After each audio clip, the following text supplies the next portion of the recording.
আমার নবী বলছেন ফজরের নামাজের 2 রাকাত যে সুন্নাহ আছে, এই 2 রাকাত সুন্নাত নামাজের মূল্য হচ্ছে জমিন থেকে আসমান পর্যন্ত যতটুকু জায়গা তত পরিমাণ সওয়াব।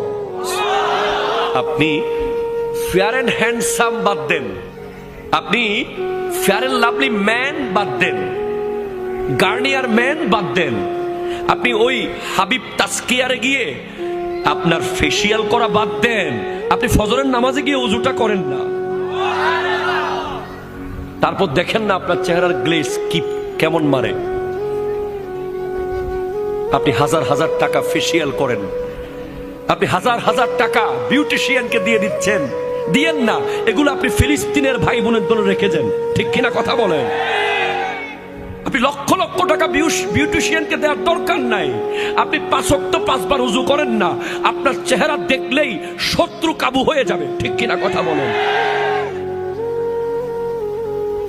আমি কোনো বিউটি পার্লারের বিরুদ্ধে মানুষ না ভাই।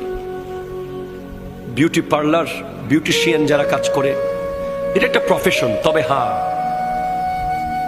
এটার অতিরঞ্জন যদি হয়ে যায়, স্বামীর জন্য সাজা জায়েজ। এর বাইরে আপনারা যা করেন, আমাদের মা বোনরা এই এলাকায় মহিলা আসেনি না, সব চলে গেছে, আছে। আমার মা বোনেরা যেই পরিমাণ সাজে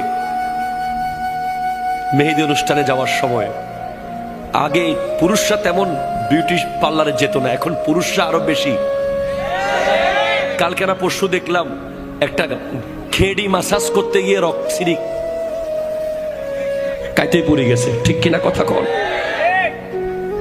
সাবধান, সতর্কতার কোনো মায়ের নাই।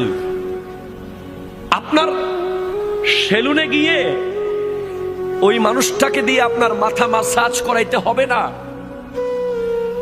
সায়েন্স বলছে আপনি জাস্ট অন টাইম নামাজ পড়েন, আপনার মাথা মাসাজ সিজদায় হয়ে যাবে। কথা জোরে বলেন না, ঠিক কিনা? আপনি সেলুনের ওই মানুষ, ওই ভাইকে আর 10-20 টাকা 50 টাকা এমনি দিয়ে দেন, এতে কোনো অসুবিধা নেই। কিন্তু আপনি মাথা মাসাজ, ঘেড়ি মাসাজ, রক পিট মাসাজ যেগুলো করান সেলুনে গিয়ে, এগুলো সব কিছুর সমাধান একটা প্যাকেজে আছে, নামাজের ভিতরে আছে। অ্যাকর্ডিং টু সায়েন্স আপনি যদি পারফেক্টলি নামাজে দাঁড়ান, শোনেন, যখন আমরা আল্লাহু আকবার বলে এভাবে হাত তুলি, আছে না? নেই? আবার অনেকে তো হাত তুলে এভাবে, এর দূর দূরে যাওয়ার দরকার কি, কাছের তো কাছে যাই, এটা তো কাছে, কাছের থেকে কাছে মারি দিই। এর দূর দূরে আসলে তো বহুত দূর, প্রায় 3-4 কিলোমিটার দূরে আসতে হইতেছে।